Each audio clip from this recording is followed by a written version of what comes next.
16.3 millibars, which is above normal and rising. Present temperature 26.8 degrees Celsius, relative humidity 86%. Yesterday's maximum temperature was 30.7 degrees Celsius, minimum temperature last night 25.7 degrees Celsius. Over the past 24 hours, there was 0.2 millimeters of rainfall at the airport, which brings the total for the month to 79.5 millimeters. Looking at the public forecast valid for today and tonight, the weather is expected to be partly cloudy, breezy, and hazy, becoming cloudy at times with light to moderate scattered showers and isolated thunder, improving overnight. There's a low chance of flooding and landslides in areas so prone. Today's maximum temperature 30.0 degrees Celsius. Winds east-northeasterly to east-southeasterly at 14 to 24 miles per hour, gusting higher with showers. Seas light to moderate, waves 3 to 5 feet in open waters. A small craft advisory is in effect. Tides are currently falling and will be low at 8 a.m., high at 2:30 p.m. Sunset today 6:37, sunrise tomorrow 5:48. Again, the weather is expected to be partly cloudy, breezy, and hazy, becoming cloudy at times with the light to moderate scattered showers and isolated thunder, improving overnight. There's a low chance of flooding and landslides in areas so prone, and a small craft advisory is in effect. From the Met Office, I am Cassia Johnson. Thanks, Cassia. Do have yourself a wonderful day, my dear. Thank you, same to you. Okay, bye-bye. 22 minutes after 7, our time. Oh, what a wonderful day it is. I believe it's going to be a lovely day, man. Look at that. That sunshine is killing. I need to get me some coffee. Yeah. Do I want coffee this morning? Yeah, I want some coffee. Yeah. You know, when the day comes there and you get so many messages. That's one of my biggest problems. Yeah, you get so many messages and you try to respond to them in a timely fashion. And if you don't, then people get upset that you don't respond to them. And then you respond to some people and they don't respond. You respond, they send you a message at 10 minutes after, before 11 minutes after you respond, and then they don't respond. Oh boy, this thing drives me crazy. Why would you send a message and not want to respond? Absolutely horrific. Anyway, but I'll continue trying to keep things afloat here.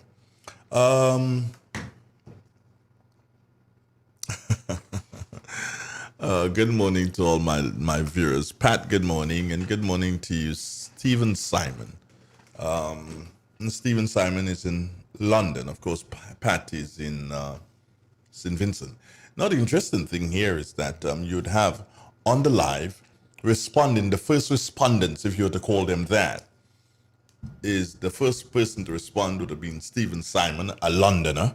Of course, okay, put it this way, a Grenadian living in London then. And then Pat, a Grenadian living in St. Vincent. Yeah, she would like that. She'd love that kind of a statement. Yeah, finally Grenadian. Yeah, you're Grenadian, girl. Greed and jealousy, hatred and envy. Man, you have to move with care in that jungle of it. Good morning, Grenada. Good morning, Carriacou. Good morning, Petey Martinique and the rest of the Eastern Caribbean. We've had the weather. The time has now moved on to 25 minutes, and that is after the 7 o'clock hour. We should be making our link-ups. Let's see what happens. Maybe you might have to make WhatsApp link-ups this morning, or maybe we will have persons live in studio. Don't know as yet. Nabila? Oh, she's gone. Yeah. You gotta be careful.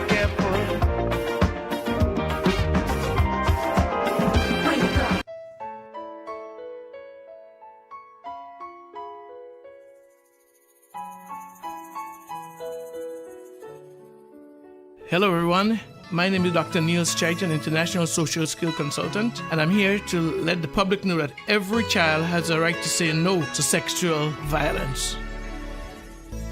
Me say no make them take advantage of you. When you think of Grenville Cooperative Credit Union, what comes to mind? A reliable financial institution that has stood the test of time. Maybe you think about the convenience and quality financial service they provide. Do you think about their readiness to help you retire, achieve your academic goals, build your dream home, buy the piece of land, or the elegant car? Or maybe the convenience of their different locations, Jubilee Street in Grenville, or the new outlet on Lucas Street in St. George's in the Derek Sylvester building. Maybe you always consider how they're always a phone call away. 442-8602 or 438-4228. They're also online, www.grenvillecreditunion.com. No matter what comes to mind, remember, Grenville Cooperative Credit Union is the best place to save and to borrow, working with you to make your brighter tomorrow. There comes a time in every household when a loved one passes on, and we all need the support and guidance of a trusted friend. Lacroix Brothers Funeral Home has been your dedicated friend. And now, for your convenience and added financial ease, we introduce specially designed complete funeral packages from as low as $5,500. Same professional quality services, but now greater choices at the lowest possible prices. As you prepare to enter your loved one into eternal rest, visit Lacroix Brothers Funeral Home and select a package that brings added comfort to the entire family. Conditions apply. Serving you from locations in St. George's, Grenville, and Carriacou. Call us at 440-2302 any time of day. Lacroix Brothers Funeral Home, continuing a tradition of excellence. M&M Hardware Limited, Hope St. Andrew and Dusty Highway, St. George. Shop conveniently for all your building materials, including plumbing, electrical, lumber, cement, steel, and much more. We manufacture roofing sheets available in 11 colors, aluminum windows, doors, insect screens, and hurricane shutters. Installation services are available for all our manufactured products. Our opening hours are Monday to Friday, 8 a.m. to 4 p.m., Saturdays, 8 a.m. to 3 p.m. M&M Hardware Limited. Come on in and experience our affordable prices, or call us 444-6757 or 440-6757 Dusty Highway. Email us at info@mahonhardware.com or mnmdusty@mahonhardware.com. M&M Hardware, foundation to roof. Let's build together. The first word when you speak about furniture is classic. Yes, at Classic Furniture, they design and make the best in local furniture. All their products are made from the finest local wood available on island. You think it, they design it and make it to your expectations. The highest standards at the best possible price, and they also provide higher purchase for you, their valued customers. Located on Ben Jones Street in Grenville, with their factory at Chantemelle in St. Patrick. That's where you need to visit when looking for products made of the finest local wood. They deliver and install items at no extra cost. Your satisfaction is their mission. The extra step is taken to ensure their customers are completely satisfied. They do doors and finished kitchens, supplies mattresses, and restores antique pieces to look like the first day they were made. Hey, give us a call on 442-4645 and 442-9726. Classic Furniture, Grenada's homegrown furniture producers.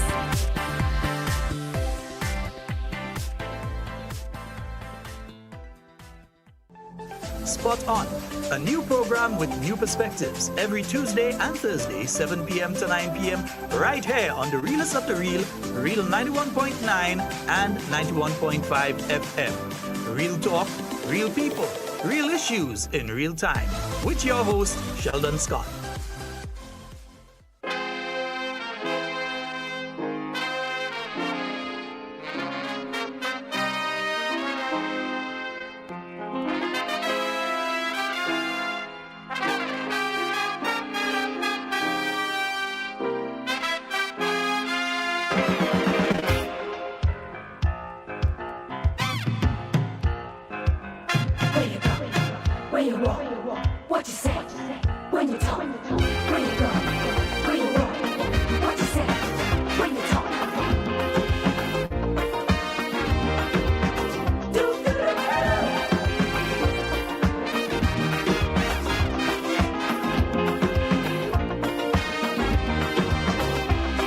It's a hungry world out there,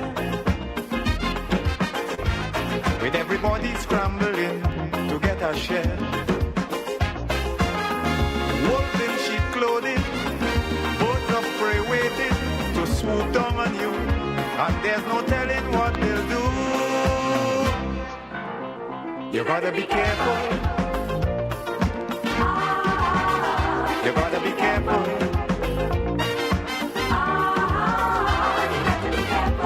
Where you go when you're walking, what you say when you're talking, you gotta be careful. You gotta be careful, careful.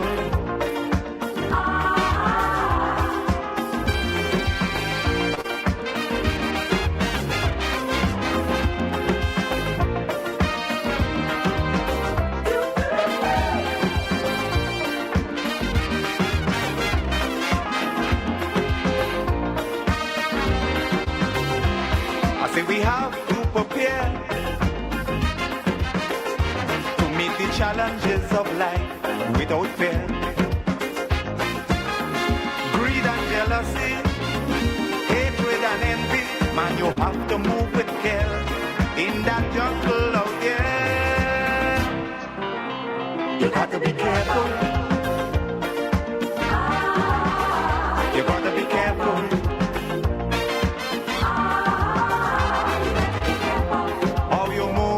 When you're moving, which direction you're going, you gotta be careful. You gotta be careful, careful. Where you go, where you walk, what you say, when you talk, where you go, where you walk, what you say, when you talk.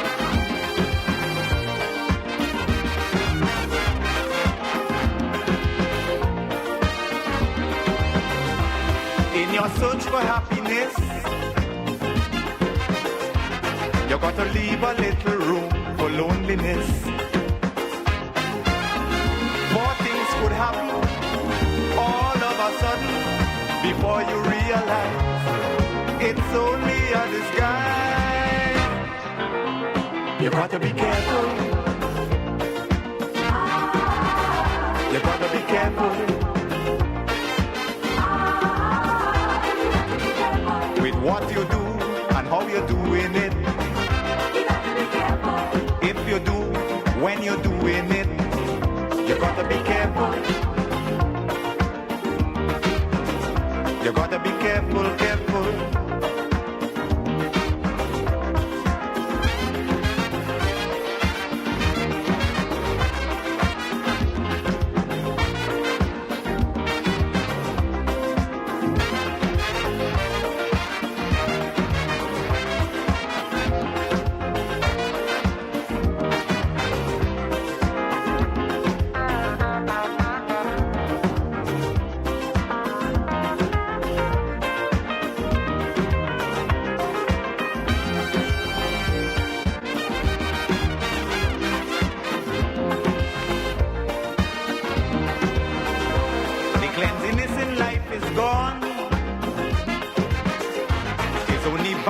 Corruption that's going on. Staying alive, trying to survive. That is how it is today. So as you go along your way, you got to be careful. You got to be careful.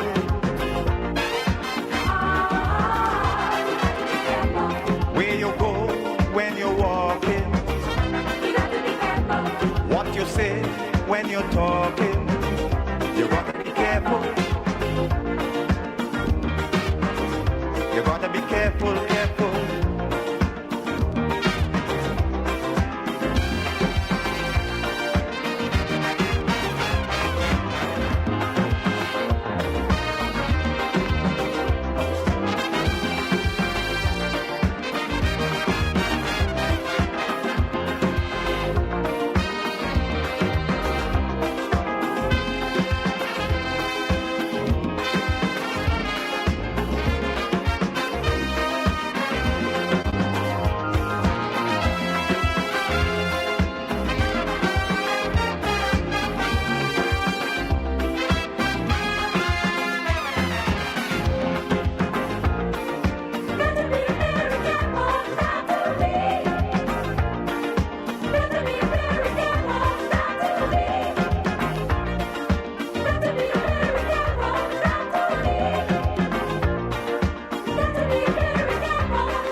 Where you go? Where you walk? What you say? When you talk? Where you go? Where you walk? What you say? When you talk? I guess you thought I wasn't here. Well, in truth and in fact, I'm kind of like disconnected. Oh, I did try to find Stan, and he was not foundable today. What? You got to be careful with the words that you say. So, foundable? Good morning, good evening. Good morning, the listeners and viewers. Viewers, we have viewers this morning, right? Let me make sure. Of Real FM. It's Okay, another that's Tuesday. It's there. a pleasure to be here, as always. Okay, they're seeing you. The Real FM stop is always a beautiful stop, wonderful stop, interesting stop. They're seeing you now. Okay. So those of you who've seen me, I wish I could have seen you. It's a one-way street, and that's all right. That's all right. Let me see. Oh boy, so they could only see you. This thing is crazy. Okay, so I'm going to transition something that's going to show you twice and me once. Shows who is most important. Good morning, Robert. How are you doing? I am doing good. Hey, Ryan. What's wrong with him? I don't know. I'm just reminding you to see if you're getting on. No, he usually calls Okay. or he messages. He has not been well recently. He's not me well. No. Did Chihuahua land something? Yeah, Did the Chihuahua? Chihuahua line have a little issue. Oh. But should be much more improved by now. So Ryan, if you're hearing COVID? if you're hearing COVID? You don't have to say. You don't have to say. Ryan contracted the COVID. He did? Yes, himself and the entire family. I bet he brought it home. Well, you're not too sure. They have no clue where they got it from. Yeah, and Trent? they are all man except the daughter, and they're all fully vaccinated, and were keeping themselves quiet, according to him. Says just not sure how they contracted it, who got it, who gave who, but they all have it. But they've been doing well. You They've been doing said very well. you made such a boo boo there, yeah? Right. In that you said all man except the daughter. So the wife is a man. Oh yes, she's a woman. You said all man except the daughter. Except the I'm daughter. like, wow. I said, look at Miss Nelson now. Robert dead. Yeah, but when I spoke with him last, they were doing much better. They didn't have the serious kind of Symptoms. long. No, that would have been an ideal. I would have loved to ask him because remember you said something that's very important. They're all vaccinated. They all are. Right. No, that is what the Ministry of Health has been speaking about. You get vaccinated, it is not going to stop you from getting the symptoms or from contracting the disease. However, the symptoms are not going to be as severe. You're not going to feel as bad as you'd feel if you did not have the vaccination. Okay. And that is what the ministry has been speaking about, and that's what they've been trying to tell people that, hey, no one can tell you that the vaccine is going to stop you from contracting, but the important thing is that it's going to keep it down. Yeah, well, I guess he must have benefited from that, thankfully. So he may or may not be on the program this morning. I couldn't confirm Chihuahua with him, Lions. but I wish he is recovered good enough to join us because he's always a welcome addition to the program. Welcome/useful addition to the program. Well, I'm calling him, and he still has up with Chihuahua Lion. Yeah, well, no, Chihuahua Lion with an attitude now. Yeah, he still has up that Chihuahua Lion. Let's see if he's going to answer the phone. If he's going to answer the phone, then we probably may be able to get a grunt or so out of him. Yeah. Definitely not a roar. Definitely not a row this morning. But how have you been keeping, Robert? Me? Boy, I've been rallying, doing what I do best, which is work hard every day. Don't we all? It's I tell you this COVID experience is an interesting one, where a lot of things are different. A lot of things are, well, by now getting usual. They move from a stage of unusual to usual. But it requires effort, it requires work. And somebody has to do it. Somebody has to do it. Somebody has to do it.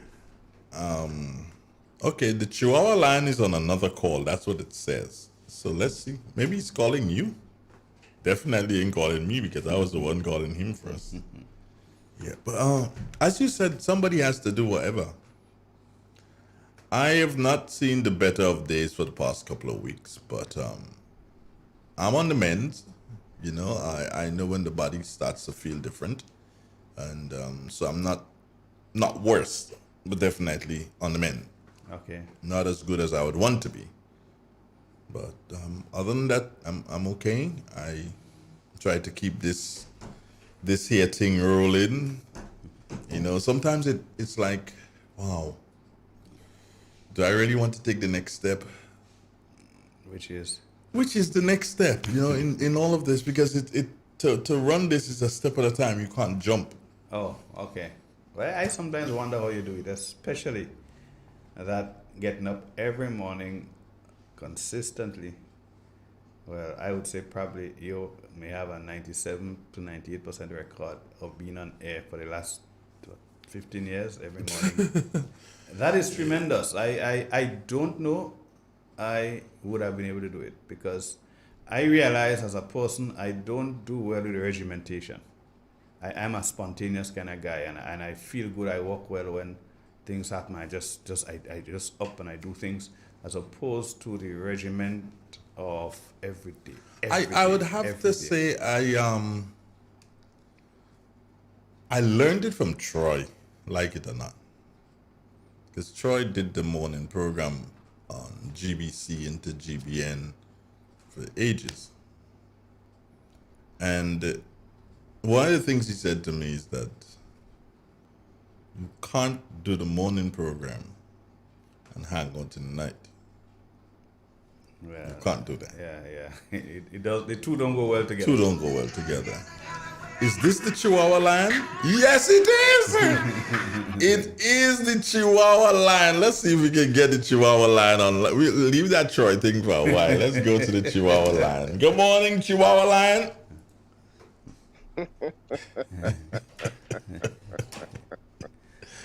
What's up, buddy? I don't know how to respond to that one this morning. You don't know how to respond to what? Yeah, I know. I know. Yeah. Give me 2 minutes and I'll call you back. Okay, no problem. Right, good. Okay, great. Okay, so that was the Chihuahua line there. Yeah, you got the Chihuahua line. A little bit low, and you'll be fine over there, I dare say. Right, good. You okay? You hearing? No. So switch. That's the best thing to do right now. Switch microphones? No, not microphones, headphones. Just pull one of them that's there, and that will be able to deal with you at this particular moment. You hearing that now? Great. Good. So, the Chihuahua line checked in. That was good. Good. The Chihuahua line rode in. Yeah, you rode in. As I was saying, yeah, Robert. So, one of the things, though, too, is that you have to, and this is what kills. And I usually don't do it. I had to switch rings on my phone. Mm-hmm. So there are different persons who have different rings, so I kind of have to memorize them. So if I hear the general ring, you ignore that. I would more than likely ignore it. When I leave here and go home, once I'm home, I need at least 2-3 hours. Okay, you mean after the morning program? After the morning program, after being here, I'd leave here like about 12:30, latest 1 o'clock. I'd leave here, and then when I get home now, I need to have that break. I may drift off to sleep. I may not sleep at all, but I just need to have that disconnect, that break, so I can get myself back to me. Okay. You know, and yesterday now, I was so upset, I just switched my phone off and I put it to charge. And then I got up, checked my phone, I saw that my daughter had called, and so I called her back. She says, "What happened to you?" I'm like, "Nothing." She said, "Well, I called you 1,000,000 times." I'm like, "Okay, you okay? Something wrong?" She says, "Well, I had an issue and I'm calling you and I can't get you." I'm like, "Okay, yeah." My phone is off. And I realized it's not something really and truly you should do in terms of switching your phone off entirely. Even if you need that rest, you need that break, there are going to be people who would need, for instance, if you're trying to reach me, Robert, and you call those among the times and you know Andre's supposed to be home, you leaving wherever you are and come and say, "Yo, Bridget, you okay? Let me check." You know? So you still have to leave it on so that there are people, you know, different people. You say, "Okay, fine. That's you know, let me answer and say, I'm resting." And that rest is very important. It is very important. And then when you finish that rest and you organize something to eat, especially if you're alone, you know, then you have to, you know, do your own organizing for yourself, get yourself together, and then the time comes for you to start to plan for the next day. Right? Because there must be that planning. Right. And then when you finish the planning for the next day, let's say like you finish planning like around 8 o'clock, 8:30, it's time to go to bed. Go to bed for the next day. You may take a chance sometimes and stay up until the 10 o'clock hour or whatever. You know, sometimes I take a chance. When there's basketball, forget that. You know, once Lakers is played, there's a time I went, the Lakers is playing a game and there was some double overtime and all kind of thing. Like, I went to sleep like about 2 o'clock. To get up at 4. Well, I got up at 4. My phone is programmed to start the alarm at 3 o'clock. Right? So it's alarms at 3 o'clock.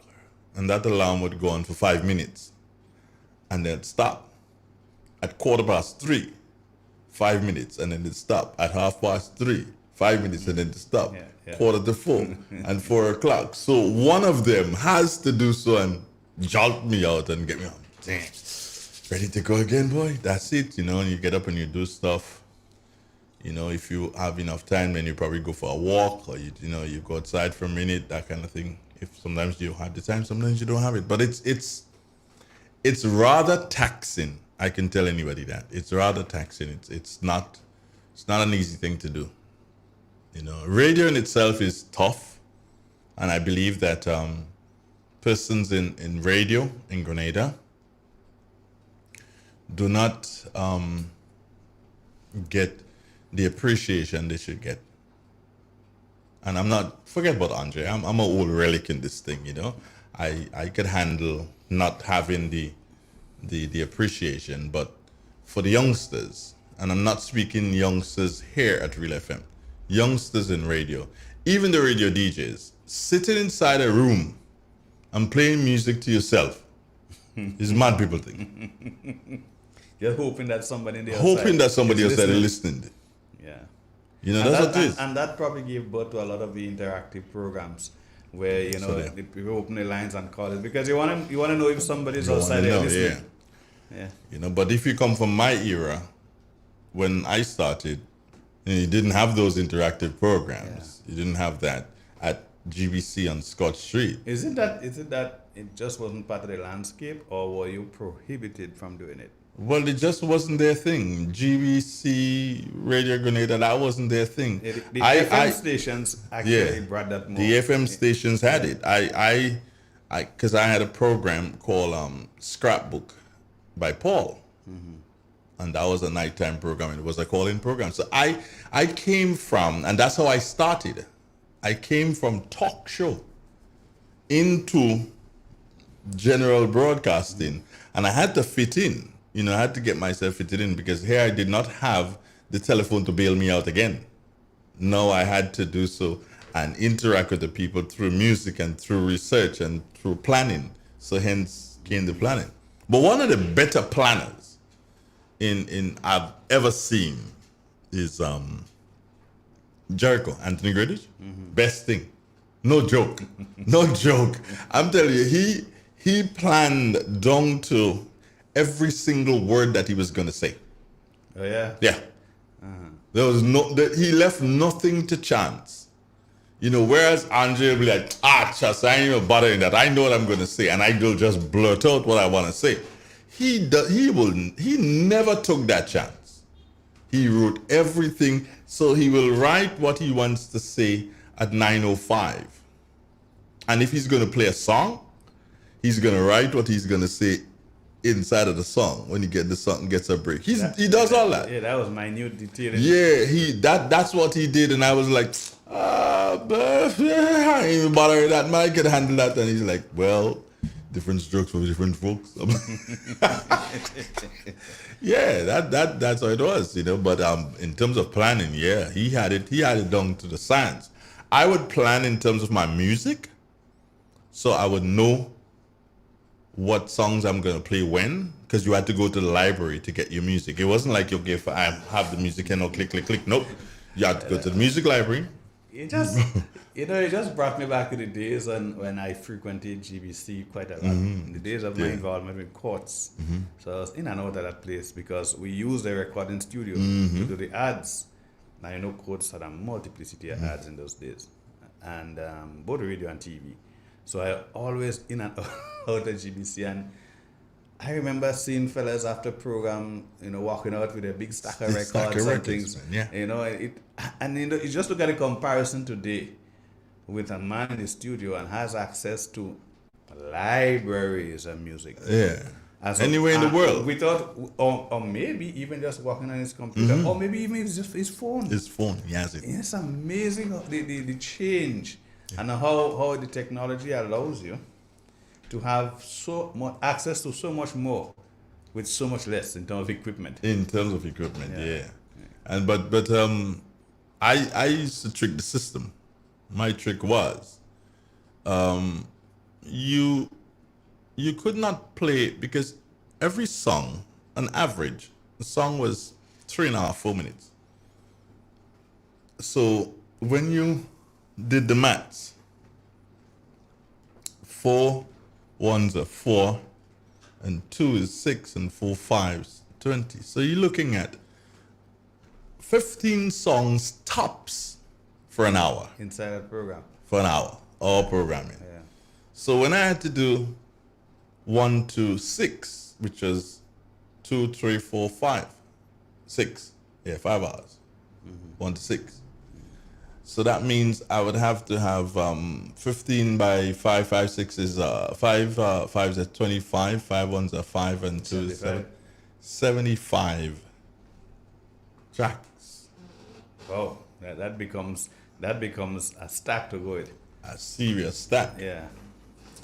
So it's certainly more than one trip from the library. So I started to leave my records in the library. In the studio? In the studio, yeah. So I'd take out a couple. So I'd take out like 20 and bring them back to the library, leave the majority there, and then take 20 and bring it. And then whenever I get into problems with Troy, which is very regular, it was very, very regular. Whenever I got into problems with him, he would give Charmaine Andrews, I think she passed away somewhere in the United States a couple of years ago. She was our librarian. And he would tell Charmaine, take out all the records in the studio. So I will come. Good morning, Troy. I will come and Charmaine will say,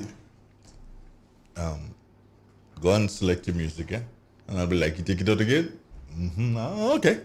So I go select my music and thing, and he'll be gruffy in the office. Then I really don't bother with him. You know, and I believe that's why we had such a great relationship, is that he will do whatever he wanted to do, and it didn't stop me, Robert, from doing what I wanted to do. Because which was making it easier for you to operate. Yeah, but then again, you see, that was the kind of challenge that I appreciated. Because he knew that I was what you call one of those crack shots, who was on the snap good and be good at anything. You know, I would go to do a broadcast in Grenville in St. David by myself. No technical operator. I'm the technical operator. I'm the broadcaster. And I'll do a broadcast by myself. I don't need nobody. The engineers, they will not let anybody else have the equipment except me. Yeah, they load me up and say, okay, fine, you go ahead. And I jump my car and I gone. And I go and do the broadcast and I come back. So that was Troy's biggest thing, is that he knew that was his saving grace. Yeah, but it was his biggest thing, because he knew he's sitting there saying, "Boy, the damn guy is good, but that guy, oh man, so rebellious." You know, I spoke to him even yesterday. I spoke to him. I was asking him to do something for me, and then call me back and say, "Yo, you did it." I'm like, "Okay, fine." And he's like, "Let me tell you something. Don't call me. Don't cost me. I don't want to hear from you for the next 2 weeks." That's a nice try. I'm like, that's a nice I'm try. telling you. I'm like, okay, ain't bothered. Oh, here comes the Chihuahua. Here comes Mr. Chihuahua again. Mr. Chihuahua is oh, did my phone just fall? No, that was not my phone. Mr. Chihuahua is right there. Good morning. I was calling you on your line. Good morning. Good morning. So I was calling you on your line. So let me switch. All right. Okay. How you doing? Doing much better. That's good to hear, bro. That's good to hear. Yeah, it's been a little crazy week up here for us. You went to the crazy house, you mean? And back too. And back. Going to the crazy house is okay, but once you don't stay. So Say it again? I say going to the crazy house is okay, once you don't stay there. Exactly. I saw your brother this morning. I gave somebody a lift to work at the Hilarion home, and I saw him. Mm-hmm. I saw him walking. He was walking back towards his home. I guess. Yeah, he does a lot of walking and running now. He does? Yeah. Well, the body doesn't look that way. And your bills up. Well, the body doesn't you're look course.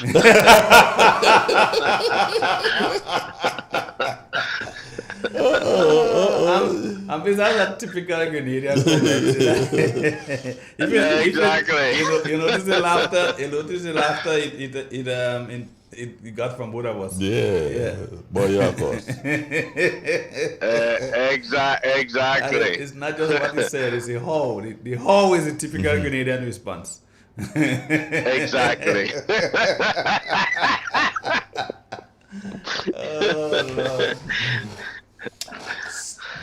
So I understand, as you said, that you weren't too well. The family, you guys really on the mend? Yes, I am. Well, Trent had it the worst, and he is doing better. I think initially I was the worst off, and I mean I'm still congested, but the chills and body aches and stuff like that is all gone. Oh, Ryan, I mean, yes, we're supposed to be talking insurance here, but I want you, as someone who's really been challenged with this thing, and as someone who is fully vaccinated, but they've said that, hey, even if you're vaccinated, you can still contract. Speak to us about it. Walk us through just before you knew you had it and when you knew you had it. Walk us through, Ryan. Well, couple of things. We were moving on Thursday and Friday, and it was extremely hot. So on Saturday evening, I started having the chills, So I thought, maybe it was the heat exhaustion. It was, tired, not dehydrated enough. But then Sunday evening, it started to feel worse. And so it's really about the chills. It's just like having a bad case of the flu. And so that's what happened. So I took Monday and Tuesday off because I wasn't feeling good, but still not thinking is that. And it wasn't until Trent started getting sick was like, well, what's going on? So he went and get tested and tested positive. And then Lindy got tested. She tested positive. And I said, well, I need to go and test just to make sure. And so that's what I did. And it turned out that all three of us are tested positive. Now, of the three of us, Lindy and I are fully vaccinated. Trent was not. Okay. But what would you say? How would you compare your feelings and symptoms as opposed to Trent's? Trent had it worse because he had a severe migraine headache on top of all the chills and all the other stuff that I had. I did not have the migraine. He lost his sense of taste. Lindy also did that too. My sense of taste kind of went and go, come and go, come and go. So it wasn't consistent as the two. Trent still cannot taste anything, and I'm okay on that front. You mean that even if you put a nice little dynamite in his mouth, he can't taste that? No, he couldn't smell. He couldn't taste. He's tasting. Wow, that's kind of horrifying. Then now people should know that they don't want to do something contract this thing because you have challenges in terms of taste and smell. How did your daughter do, Ryan? Well, I mean, you just got to trust that what you're eating is what you think it is. Yeah, yeah, but how about your daughter, Ryan? You didn't speak about her. She didn't contract it? Chloe did not because she was out on camp with for the week. Last 2 weeks actually, so she was not in her home with us. So she came back on Saturday, and she's staying with a friend of ours. So we have not seen her, which was hard because we haven't celebrated her birthday or anything like that, which was on June 28th was her birthday. So that one was tough. So Ryan is like all you are the plague. Well, it's really like that, and the thing is that we have construction workers here at the house, and I'm doing some renovation at the house, and so everything have to be halted for 10 days. So it's one of those interesting. You hear about it, you hear people going through it, but until that, you reap the effect of what's going on around you, because we have. For me, because I work from home, I don't go out a lot. But Lindy have to go out, and Trent goes out. And so when we start tracing on who we came into contact with, it's almost impossible to do contact tracing as to where it might have contracted it. Is it possible it could be one of the workers? Well, that's possible, and we don't know until we know on that. That's the only common denominator in terms of all three of us having. But on the other hand, one of us could have contracted it from somewhere and bring it in. So it's just hard to say for sure with certainty what it was, where it was. Well, I wish you guys all the best, Ryan, and hey, it is what it is, you know. It is what it is. It is what it is. But it just the way Lindy and I reacted to it because we were fully vaccinated versus Trent, who was not fully vaccinated, it really tells you people who are still thinking about not getting vaccinated, they still need to get vaccinated because we were very worried about Trent. Okay, but do you think that Trent might decide, no, okay, fine, you know what, let me just get that vaccine and move on? Well, he'll have to, but he just have to wait a period of time before he's eligible to get the vaccine. So but yes. All right. So Ryan, just finally on that, speak to you have two brothers and a sister here that you're in Grenada. Speak to them in relation to this. Well, they are fully vaccinated. I know that because we've been in constant conversation with that, and even talking to my sister about having it, and going through it. It's very sobering to think, what is, people asking, okay, which one you got. We got the Pfizer one. That's what we got, and so. What it is, but we are in that category of that variation of that strain of the COVID. So it seems that that's what we contracted, and we just don't know. But to all my family that I know that vaccinated, good job. For those who are still thinking about it, I think they should. One person here just asked, Ryan, and I thought, did you guys continue to follow the mask wearing protocol, or did you ditch it when you became fully vaccinated? We didn't do it as rigorously as we did before we get vaccinated. So I think that's also is another thing that you can't let your guard down, because we still do it regularly, but not as we used to before we got vaccinated. So I think that also play a part in that too. Okay. Well, I'm happy that yourself and your family are back on the mend, and it's good to know. And also tremendously happy that Chloe's out of this thing. You guys keep your thing for yourself. She is happy too. All right. So this morning, Ryan, as we switch a bit here, we're supposed to have Stan with us also, but couldn't. I didn't raise him this morning. I don't know why. It's not like him. And we're supposed to be looking at motor vehicle insurance again, and looking at third-party risk and so on. Robert, was that? Am I correct here? Yeah, that was the plan. Mm-hmm. I propose that we still defer that though, until we have Stan with us. And the reason being, Stan is one of the foremost, maybe you could say, authorities on that. Insurances. When it comes to motor and so, because Stan is versed.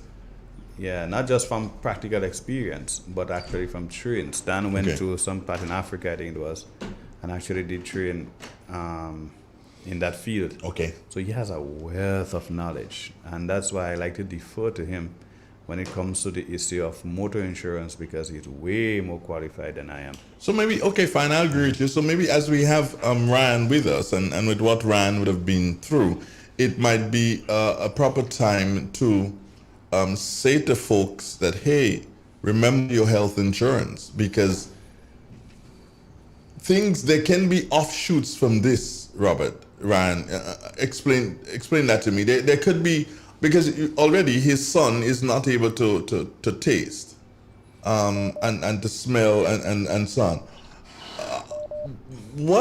How does health insurance fit into the whole scheme of things here? Well, Ryan, give us your experience. I think it falls into two categories. One, fall under what you call a preventative status, because you're going into getting a diagnostic of what it is. So that would fall under your primary preventative medication. I think what's the challenge going to be going forward for all health insurance companies is that, are they going to consider, like in the United States, we don't have pre-existing condition because of the ACA. But going forward, the amount of people that have been affected by that, how are they going to rewrite the policies to speak specifically about COVID-related illnesses? But for right now, you're going to go through the preliminary, like preventative, like I go to the doctor to have a regular checkup. That's what you're going to fall under, at least for here. In the Grenada context, the treatment for COVID is taken care of. The insurance companies they are settling claims for persons who would have had expenses associated with dealing with the contraction of COVID and the treatment and so. Okay. What I do know though is, and Ryan alluded to that in a way, is it's a new situation. So companies do not yet have enough data in their data bank to inform exactly how they would make amendments to their policies, because they do not know the impact in terms of their risk profile, right, occasioned by this whole COVID scenario. Now, for example, when HIV became a reality, it took insurance companies a while to actually factor in how does AIDS really impact on our experiences, right? And how do we now tailor design our policies to include or exclude, claims associated with HIV? That does take a while. But the interesting thing about COVID, though, is that there's been so much deaths in such a short period of time that maybe it might put them in a position where they have that information quicker than maybe how AIDS or other diseases and so would have impacted. But there will be, I believe, some changes. There will be some changes, but in the short term, or in the immediate scenario, I know companies have not said, okay, we're not settling claims for COVID, right? In the greater context, I'm not aware of any company that say we're not settling claims. So, which is a good thing. Now, on the issue of preventative care, I do not know, unlike the US, I do not know that companies here, their preventative care might probably include deliberate visits for COVID. I'm not sure. If it's a regular doctor visit, maybe, and if it includes some, I'm not very sure. But I do know, one of the critical things is that companies have not said we are not settling claims for COVID, and that's a good thing. Okay. Yeah, that's correct here too. And when I mean preventative care, I'm not saying that they're trying to prevent it. I'm just saying in terms of it's going to fall under the preventative class of the health insurance, going to the doctor to get medication for the flu, and because COVID is not written in any insurance policy right now because it's new. That's and correct. so they will have to have other ways how they're taking care of it, in that how they classifying the care under it. No, they won't say specifically COVID, but they're going to they're going to take care of you when you go to the hospital as long as you have a policy. As we go on, what are some of the things that you believe that as insurance agents you would want to see added to a health policy per se, looking at what is happening now? Robert first. Well, my experience with respect to policies that I'm privy to, and I always must keep it in context, giving it a context. All right. An insurance policy could be a very varied thing. It can, in terms of the range of benefits, and a lot of it sometimes we're down to pricing. What can I comfortably sell in this particular market? So benefits would be related to pricing, and vice versa. Price will relate to benefits. So I have seen, for example, policies with very extensive range of coverages, but the premiums are way over what the average man might be willing to or able to spend. Yeah. So that may not be attractive to him. But by and large, the range of benefits that I've seen can basically take care of every particular circumstance that may happen, every medical circumstance. It's just that the difference might be in value. No, I am saying all this to say that when I look at the range of benefits that I've seen, I don't know that there's anything more, based on my knowledge of insurance, anything more that could be added in terms of range of benefits to a policy, because you have reimbursement for doctor's visits, you have reimbursement for specialist consultations, so not just your regular doctor, but your specialist. You have reimbursement for surgical interventions, whether it's here or overseas, medication, again, whether you as a person confined to an hospital or as an outpatient, right? All of these doctor's visits, I think I mentioned that, all of these form part of your regular insurance packages. So I don't know that there's anything more that could be added, except that sometimes values in terms of range of, not range, but like as opposed to, let's say, a $50 reimbursement, that the market conditions probably dictate that it should be $150. Okay. That kind of thing. Okay. Ryan? Yeah, I agree with everything the Robert says. The thing that we for years as agents up here talked about was on the preventative side of educating people that, for example, the way you take care of high blood pressure, diabetes, and the insurance companies now, for the most part, are doing that now, where they're putting more emphasis on educating people in terms of preventative, and so that would be the area that I think would continue to foster. But in terms of taking of a particular stuff, I think they already covered all the thing. I think what Robert says in terms of looking at some individual areas that can be improved upon, I think that would be the only thing. But to think of one single thing that could be added on is hard to think of. What could that be? It's real. It's 91.9, 91.5, www.therealfmgrenada.com. And just to, as per general information, let me just let folks know that we are indeed experiencing some problems on the frequency 91.5. We are trying our best to get it back up and running. So as soon as that is done, of course, you would be the first to know, because you'll be the one listening to that particular frequency. Ryan Pariag and Parag Nelson, sorry. Let me make sure. Is it Parag Nelson or Nelson Pariag? Nelson Pariag. Nelson, all right. Ryan Nelson Pariag. And Robert White. Just Robert, right? Eh? Robert Selwyn, Paul White. If Ryan think he beat me this morning with plenty names. Ryan, you ain't getting away with that this morning. Have plenty names too. Oh my God. Long time I don't hear that name. Just tell him Ryan Nelson Pariag Chihuahua Line. That is the full name. That your name and surname full name. You know, I met someone who was it last week? Someone said, Andrew, what is a Chihuahua Line? I see Ryan Pariag. Oh boy! Well, if people will just laugh like crazy if they see the picture, of the animal that Ryan has up, that we describe as the Chihuahua Lion. Chihuahua Lion. I wonder, what the heck is that? In any event, Ryan, do you remember David Charles? I'm sure you do, from Liverer Cap. Mm-hmm. Yeah, he just sent a message and said, good morning to Real FM and my Real FM family, the best radio station in the world. Thank you so very much, Cap. I really love that. But here's one. We can switch now, still with insurance, but this one comes from Depradine.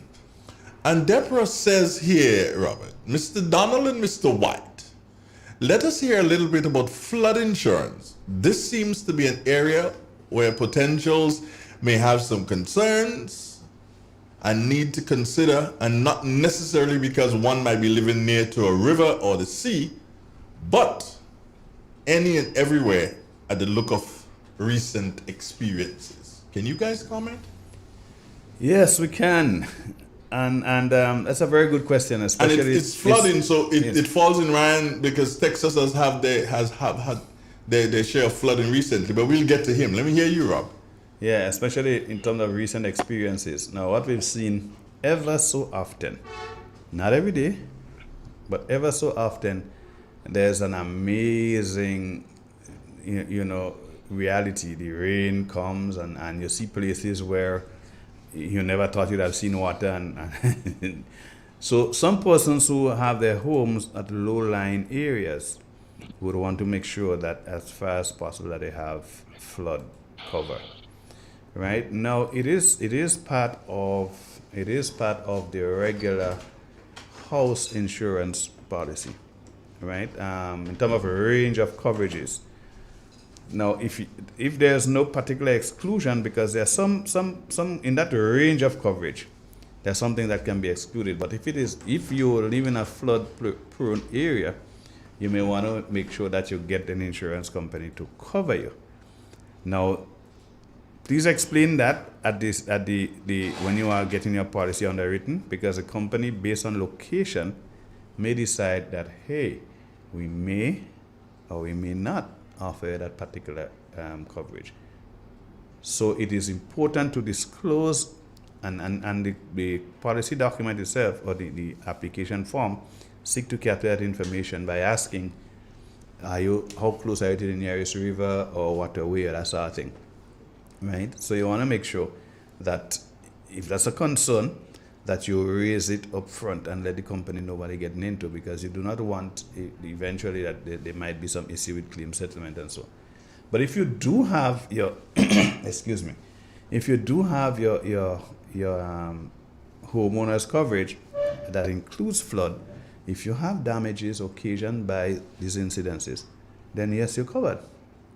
You are, and then you can now prefer a claim to the insurance company, right? Let me just add though, on the flip side, vehicle insurance. Mm-hmm. If your vehicle, now flood under vehicle insurance is considered to be under special perils. It is not part of your regular coverage. Now, if you're third party to start with, if you have third party coverage, it does not include special perils. Special perils. So that's one. So if your vehicle is flooded and your third party coverage, my friend, there's no claim. You can't prefer a claim to the insurance company. That's one.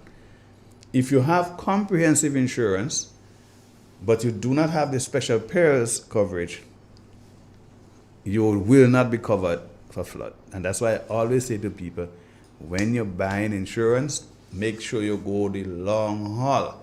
All my vehicles are covered for extra windscreen coverage, right? Special perils, flood, and so. Because in the unlikely event that you have your vehicle packed up somewhere, now you, for example, where I live, I am not close to any waterway. It's very, very unlikely that I would suffer from flood where I live. But I drive all of Grenada's roads, and look at River Road has a history. I could happen to be in River Road, right? And I get caught. Look at now some part in Westerhall. Mm-hmm. There's extensive flooding there too. And we saw last time, a couple of days ago, that a poor man lost his vehicle. The point is, you can be at some point in Grenada where you are exposed to that risk, even if your own home may not be located at a point that is considered that risky. So you would want to have your special perils, because your special perils are an addition to your regular policy that now qualifies you, or extends coverage to you, I should say, for things like flood and hurricane damage and this sort of thing. So if you pack up in River Road and you had to run to save your life, you couldn't get your vehicle out, and then when you do so, the water went with your vehicle and it disappeared. Like I know one case up now, they can't find that Volvo, I think, or a Jaguar, or some car that a big, I almost said a word that I shouldn't say on radio, a big hell of a car, right? And I don't think they found it up to now.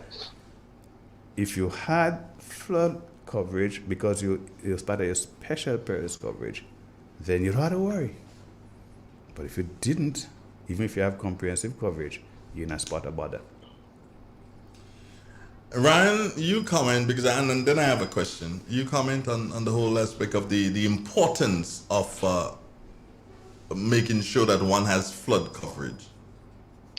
Well, in Houston here, Texas here, as you know, a spoonful of rainfall we flood.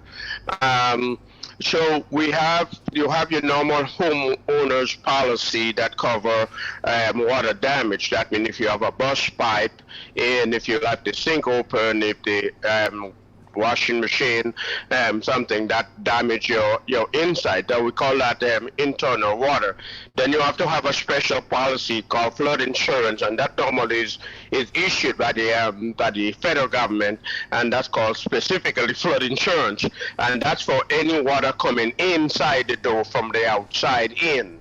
and so that would be flooding, and that is a special policy for that.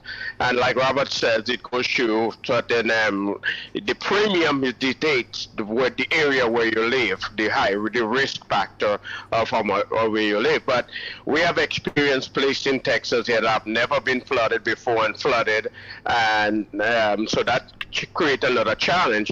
Now, in terms of vehicle and flooding, if your vehicle was in your house, like most houses here, we have a garage that the car is in. If that would fall under the flood insurance, but as Robert said, if your car is flooded while you're outside, that would fall under that special auto insurance rider on that covers that. So we have various different options. It's not an included part. The only included part is if you have a burst pipe in your house. But otherwise, you have to have a special flood insurance. All right. So why do I then have, and that's for both of you, why then do I have comprehensive, and then I have to come back and have something else called special perils? Comprehensive, the whole. Comprehensive is not part of. Comprehensive is the whole. And then I still have to come and get in addition to the whole. That's an age-old debate, and that's not a debate. That's a fact. It's a debate. People all, that's not a debate. That's people a fact. always come up because there's a perception, and just as you explained it, Andre, that when you say comprehensive, every and anything under the sun that happened is covered. Well, the reality, it is not, right? So when you say an athlete was comprehensively beaten in a race, it means in reality he was not beaten? No, that is sports. I don't know that the language, the jargon means the same in both disciplines, right? So if the athlete is comprehensively beaten, and it means that he probably won. He won outright. That's what it means in sports. We can't transfer that automatically to the insurance industry. So comprehensive means differently based on where you are. Well, that's clearly what's happening here, right? So insurance offers you different categories of coverage, and some things are included and some things are not. So again, it comes back to understanding the policy and understanding the name. So if I tell you, Andre, that I am Robert, right? I am Red Robert, right? Your understanding of red is okay, maybe light skin and fair, but I don't know. I could decide I paint myself and I'm still a Red Robert. I could paint myself in red. You're not even funny with that one. But no, I am telling you, it is what I, as Robert, who chose to call myself Red Robert, portray as my name and my feature, right? And it's important that if we are to understand each other, that you must understand what makes Red Robert Red Robert. So when an insurance company says, well, I'm offering you a comprehensive policy, you need to understand what they mean by that and what are the provisions in that document, as opposed to, well, that man just comprehensively win a race. It's a different thing. It's not this. I'm not even listening. Eh? I know you're not. But I'm not listening. This is not for you. This is for the audience. I'm not even listening. Because to me, both you and Ryan here, I simply cannot understand. Because it's not like we have a choice. We do not have a choice in the matter. And that is what makes it really, really pathetic, if I can use that word. Because we don't have a choice, and the insurance companies, they do as they want. No, I think, Andrew, let me interject here. Please. I think the way I understand comprehensive is the same thing like long-term care insurance. Comprehensive means I'm going to cover you both at home and in the hospital. Whereas a basic plan would only take care of whether you're in the home or whether you're in the hospital, not both. So I think comprehensive in terms of the other means I'm going to cover you, and I'm not restricting where I cover you. That's what it means. But the details of what I cover have to be delved into, because not every one policy can think of every different scenario in everything, because every geographic area, every demographic is different. So that's where the comprehensive mean. I'm not only covering you when you're in the house within 10 feet of the yard. I'm covering you if you're from Shoters to St. George's. That's what comprehensive means. But that is with what you call comprehensive. You're speaking in the context of health insurance, or if you can speak in vehicular insurance? No, I'm thinking conduct of everything, because comprehensive means I'm not going to limit you where I cover you. As I say, like in long-term care insurance, which is part of health insurance, I'm comprehensive mean I'm covering you whether you need treatment at home or you need treatment in a hospital or nursing home. Well, it's basic coverage just means I could cover you only at home or only in the hospital, and the price dictates that. Well, thank you very much, Mr. Pariag, on that one, because the opposite is happening here. Whereas a person pays for comprehensive insurance, and they have to add special perils, which includes flood, special perils for flood, special perils should in case your windscreen get broken. I don't know somebody is saying, oh boy, this is should I read this? Somebody saying that this is highway robbery. And Depo say, Robert, please don't call it the entire conversation red.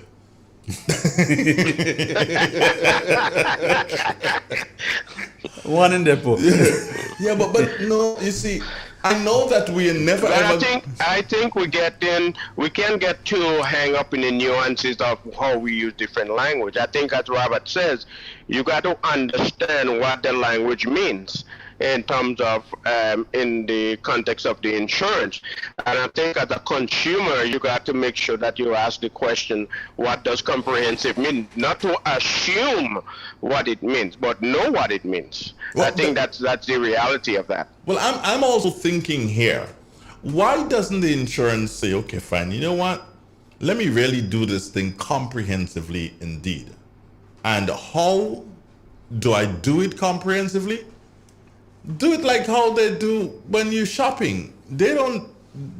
You get a price. The price is there, and that is VAT inclusive. So you get a price, and you. How many people would? Oh, go ahead. How many people would pay the comprehensive? For example, up here for years, right? Some insurance company said we're going to do just what you said. We're going to put everything in here, and then everybody's like, well, I don't want all of that. I just want this. I want that. They want to do a customized plan in terms of what. So either way the insurance company they can't win. No, Ryan. Here's what could happen. If you you sell me a policy, for instance, vehicle insurance. You sell me a policy, and you say, okay, fine, Andre, your policy is $3,000 for the year, and it means that your vehicle is fully comprehensively insured, which would mean all the little shenanigans. However, if Andre decides that he does not want to pay all of that, he say, here's what, I don't need no flood thingy, I don't need no windscreen coverage, I don't need this, I don't need this, but I just want what is a basic insurance coverage. And that works. The person can take out based on the thing. But instead of you having the person sit down and say, well, you're fully comprehensive, but you'll have to add flood peril, fire, and come on. For the life of me, man. Well, maybe we should start selling everything first and then come down afterwards. That is good. Let me add the difficulty, for want of a better word, is just name. The application in terms of what you do and what benefits you get is still dictated by the policy. The contention is what I want to use. Is just, to me, in the question of name, and it comes back to one, people understanding, and I've said that before, people understanding what is said as opposed to they just go in by what they assume.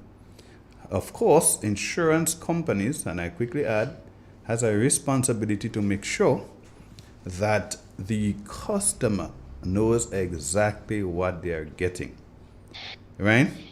The customer knows exactly what they are getting. Now, I gave an experience one time here on the was it here? Yeah, I think I did. Where and I would say it again for exposing the importance of knowing what you do and how you do it. I bought a vehicle one time. It was just around Christmas time. Now, the price I negotiated with the guy for the vehicle, or the vehicle I wanted to buy, the guy sold it before I actually got to him, because somebody else came with cash in hand. I had to go to the bank. It took about 2 or 3 weeks layover before I had my check in hand. When I get there, the guy sold the vehicle. But there was another vehicle similar, but a newer model, and it was $4,000 more. Now that $4,000 more, I couldn't go back to the bank and renegotiate, so I had to take that out of my own reserves. The cost of insurance changed when I get there, and I didn't remember that because you're doing everything on the last minute. When I get there, the insurance was probably, I think, around $300, a little more than $300 more, right? Now, again, I said I always put everything on that policy. So it was around Christmas time, and here am I debating. That's an extra $300 that comes out of my pocket for Christmas. So maybe I should now leave out windscreen cover, right? Because I have that, and probably there were some other excesses that I wanted to leave out. Some additions rather. And a little voice inside of me says, Robert, watch, make sure that you take everything. I was hearing that little voice, Robert, don't do that. Robert, you're smarter than that. So I say to the lady, and hear this, the customer service rep at the insurance company said to me, well, you know what? It's Christmas, and gotta explain to her, with somebody who I talked to. I explained to her, listen, I didn't expect the price increase. Look at my scenario. And that is coming out of my Christmas funds. And she said to me, well, here's what you can do. You can take the basic package now, and then after maybe early in the new year, you can come back and upgrade. And that sounded good for a while, because I saw me $300 stay in my pocket. Here now, man. I told her, I said, you know what? I go make the sacrifice. Keep me fully covered. Right? And I paid it. On my way home, I bought that vehicle in Wester Hall, Calivini to be exact. On my way home, when I got to Maran, a mango decided to dislodge itself from the tree just when I was passing. All right, and in making its way to the ground, my vehicle happened to be there at that very point in time, and the windscreen was just under the mango. And guess what? A big split from the top to the bottom of the windscreen. I did not even get home. Right? Now I'm saying this to say that I could have made a decision to not take the special perils, but that's important. Now that's important from the buying side in terms of understanding why you need this, why the insurance company have it as additions. There are people who Ryan alluded to, there are people who say, no, I don't want that. And there are people who prefer to take the chances. Like I was prepared to take my chance. But knowing what I know, insurance is about being there for you and making the risk. We on the road every day. I've never had that situation before, but there's something that is covered, and I figured, you know what, I want to take a chance, and I'm happy I didn't take a chance. But the key is, one, sometimes people look at pocket, and sometimes they have to. Some people really can't afford a little more, although I think they should really try to. There's not a hell of a lot of money more, Sometimes people feel, oh, there's a lot more money you're charging. It's not a lot more money more considering what is covered. That windscreen cost me, that windscreen to replace it was $2,500. So look, that $300 difference was not windscreen coverage alone. Let's think about half of that was the windscreen coverage, yes? So let's say $150 guaranteed that I did not have to push my hand in my pocket and find $2,500 to put a windscreen back on a car that I just bought about an hour ago. I could extend the argument, but I wouldn't.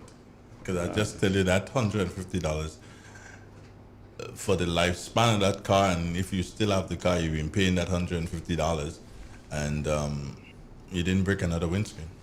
Well, and therein lies a business, and I make no apologies. Yeah. Or I say to you, hold on. I do not, I will not, and I certainly will not make an apology for that. Now, I'm not asking you to. insurance is a business, like any other business. And if a business, the principle of being in business is to make a profit.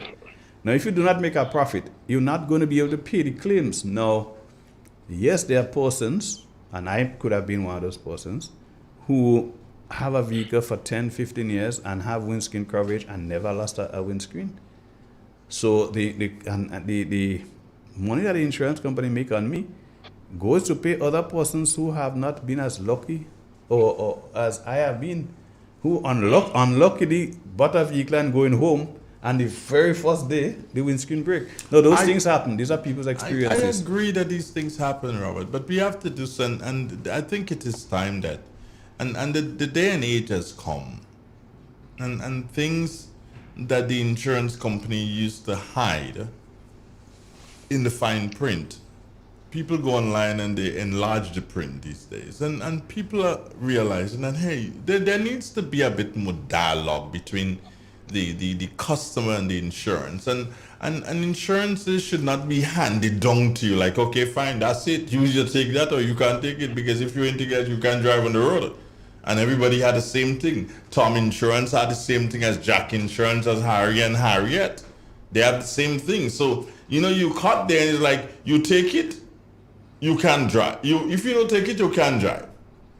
You can't put a vehicle on the road. I mean, it's like you like a lamb led to the slaughter. You have no other choice. Hold on. No other choice. Hold on,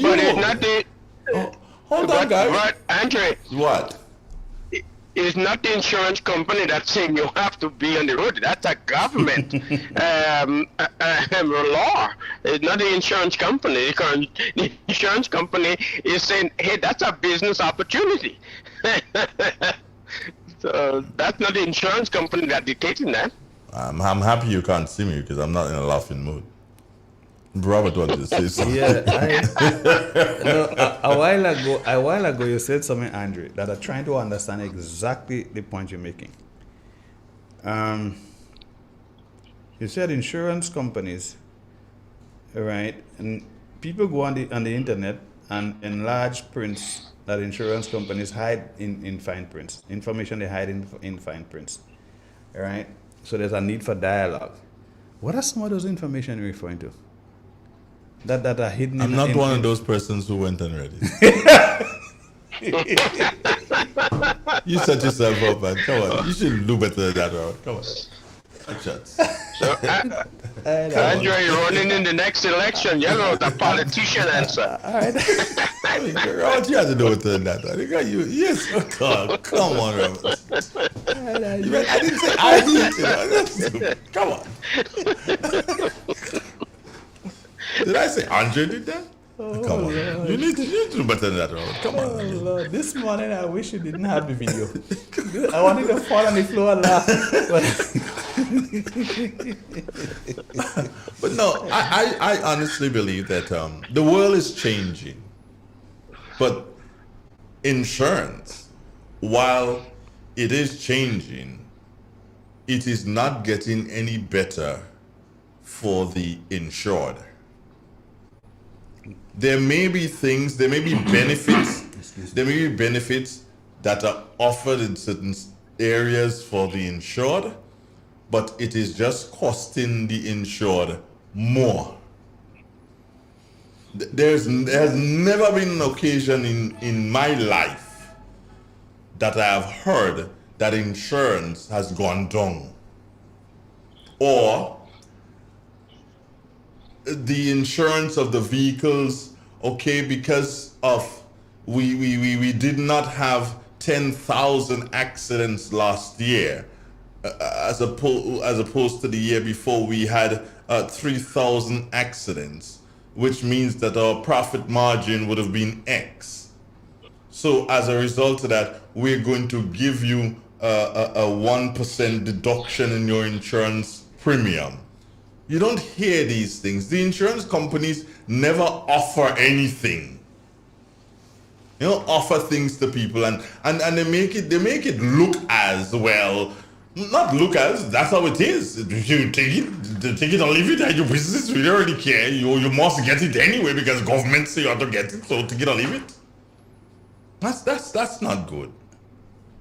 I don't think that's entirely true.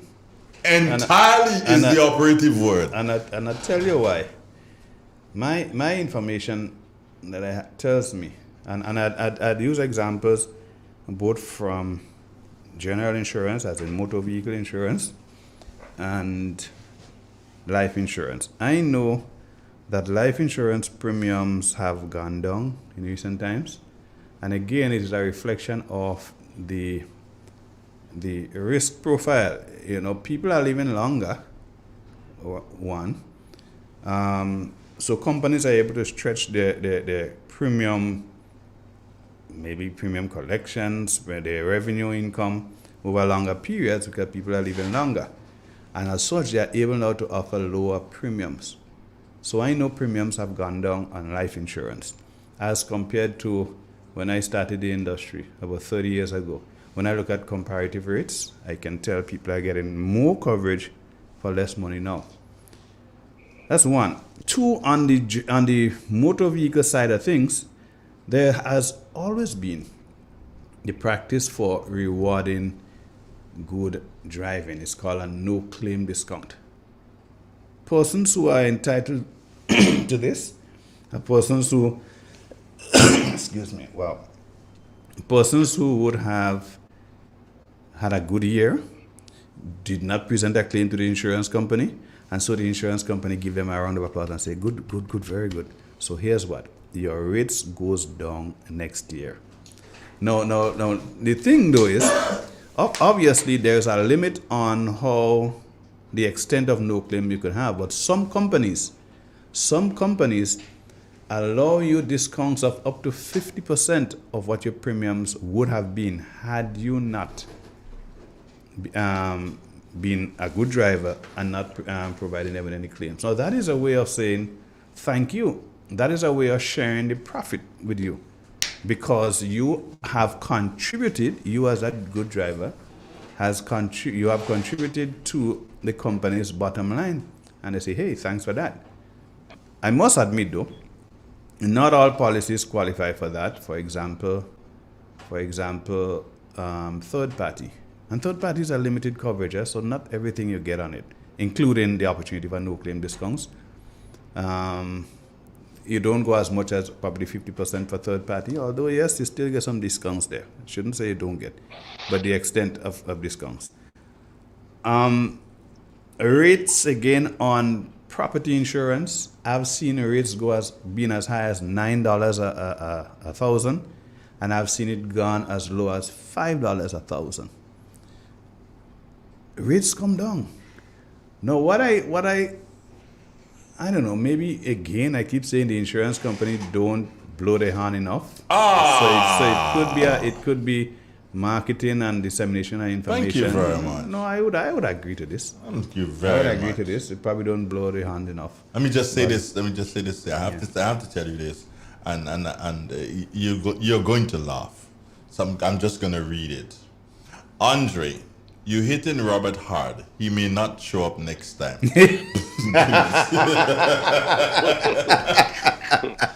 If only he knew. What? Even if he dead, the ghost showing up. Are you crazy? Okay, here's Jester Noel asking, what is Robert's proven statistic to say that people are living longer? Well, that always comes up. Remember, Jester, that we're not only speaking in the context of Grenada. Insurance companies get their information worldwide. Now, there's an organization named LIMRA, Life Insurance Management and Research. Randy's association, LIMRA, Life Insurance Management and Research Association. They They collect statistics and they collate information from all over the world. They're the foremost authority on 1, insurance education, 2, insurance information. They organize conventions, and they're just international in every sense of the word. And they assist with the compilation of data that informs how insurance mortality rates and so. When LIMRA speaks, the rest of the world listen. So Jester, I'm telling you, as from LIMRA, this is what our information is. And that is why rates go down. Jester, and from me, I have nothing to say different. I didn't say that you're correct. I just had nothing to say different just now, right? No, but Robert, as you said, very important a short while ago, the whole aspect of marketing, especially in a Grenadian context. When you look at American television and you look at Allstate, and I mean, there's sometimes, depending on how much I like an Allstate insurance ad, I memorize it because of the amount of times it's been repeated. And that is one of the reasons why I can say to you, Robert, that's one of the reasons why I can say to you that insurances, they really don't care. You must come. You must come to one of them. They don't care. And they're good people like yourselves. Good people like yourself are involved. So they know that, yes, they're going to get business. But the whole aspect of spending some of the funds that they make as profits. Yes, they're in a business to make money, to make profits. But does that mean that you're not supposed to share some of the profits? Not share, but to invest some of the profits in more people understanding more about the insurance, be it health, be it motor vehicle insurance, be it flood and whatever insurance? Shouldn't they be explaining that more on the different? I'm not saying come to Real FM. There are other media houses. There's the newspaper. There's social media. There's whatever. Come on. The insurance companies in Grenada, some of them have some buildings you have to do some get flashlight to find out what it is, you know. You understand? And then they sit down inside there, and when you go inside there, they sit down with their hand under their chin, you know. But like it or not, that money comes into them every month or every year, you know, and they just sit down with their hand under their chin and they rake it in. I remember a place, and I don't want you to comment on this, Owen, which was not it was in one of the brightest spots, I believe, in town. It was called Insurance Consultants.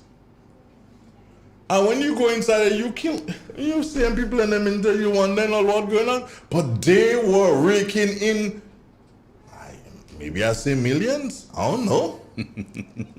They're raking in millions.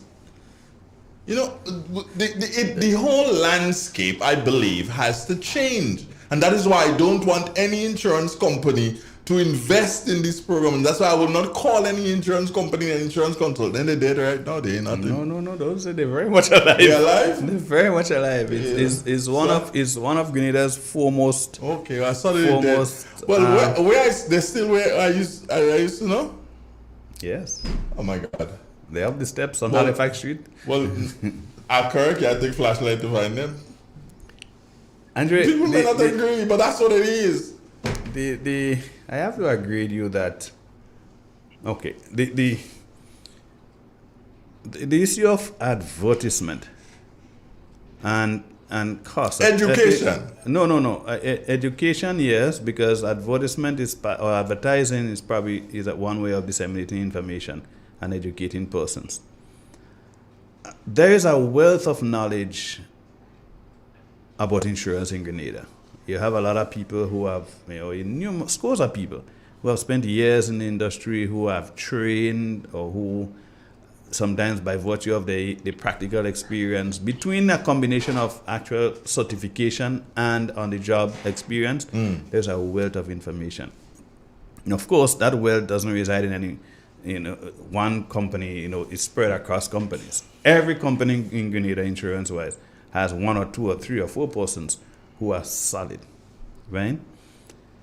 Now, when it comes to marketing/advertising, I agree that not much of that is done, or not enough of that is done. It is not being done. I don't know if it is a question of the expense to income analysis. I do not know. It's the parent companies. The parent companies are not from Grenada. In some instances, that play a big role. The parent companies, and that's what I believe. I've come to realize the parent companies for 99% of these insurances do not originate from Grenada, and therefore they see no reason to educate the Grenadian public. Here's one. No, let me make an extra point before you go, which I think is a very important point. Go on. I believe that there needs to be a coming together of insurance companies in Grenada through an association. And quite frankly, it's not a new idea. It's unfortunate that there is actually an association of Grenada insurance companies that is codenamed AGIC. Not codename, that is AGIC for short. And, well, for short in should. Because AGIC fall short. They fall short. And it's terrible. I'll go on record and saying it. I may get some blows for that. But it's terrible that the insurance companies could not themselves keep an association together of their own.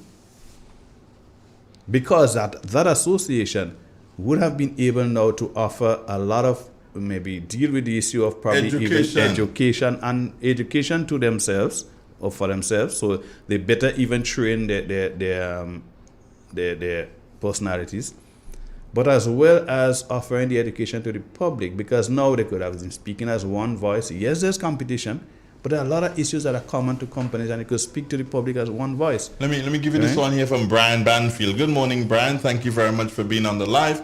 And Brian says here, why we cannot issue for half the year and pay half the year of a full year.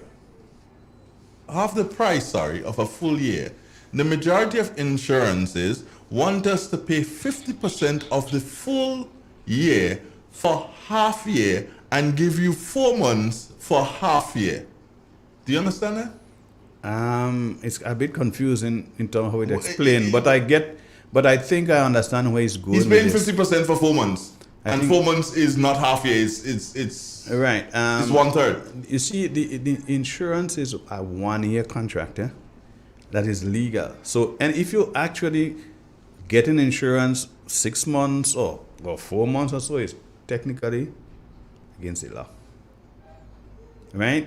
But I understand the point he's making. If I'm not able to, and maybe someday I may not be here for a specific time period during the year, some companies have ways to deal with this.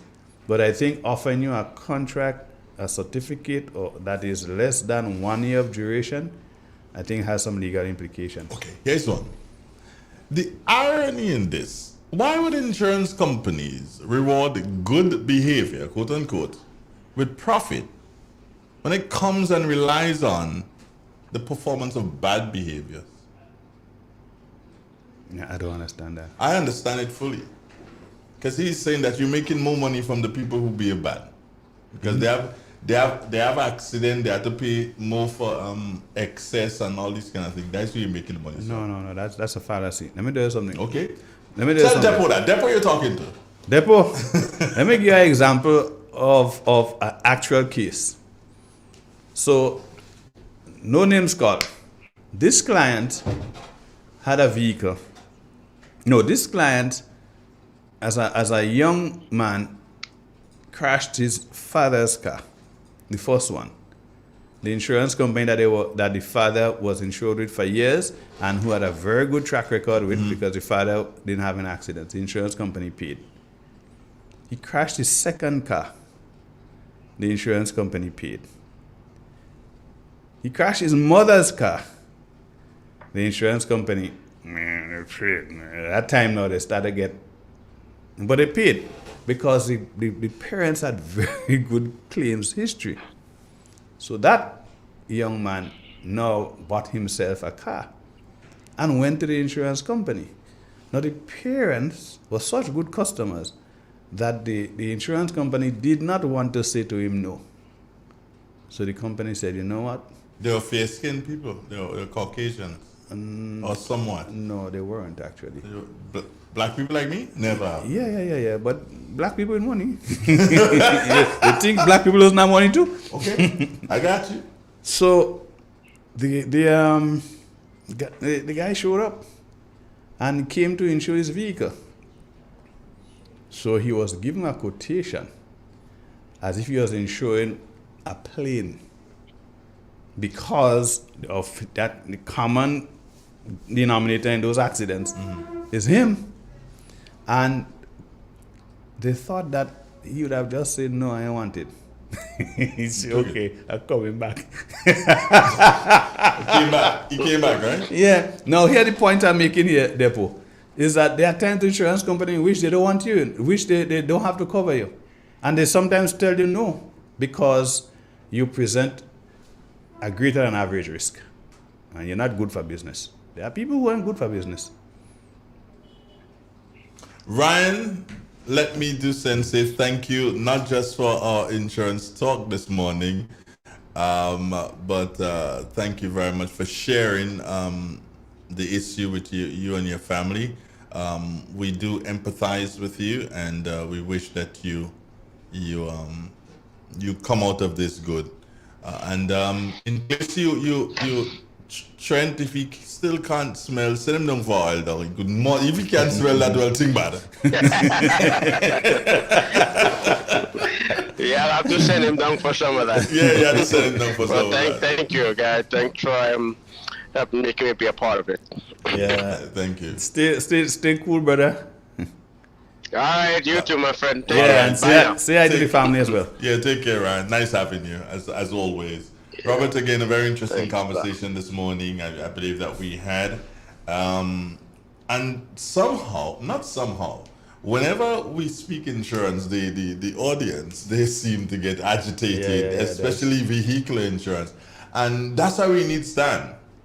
We need Stan. Stan has to be here or on the line next week, God's willing.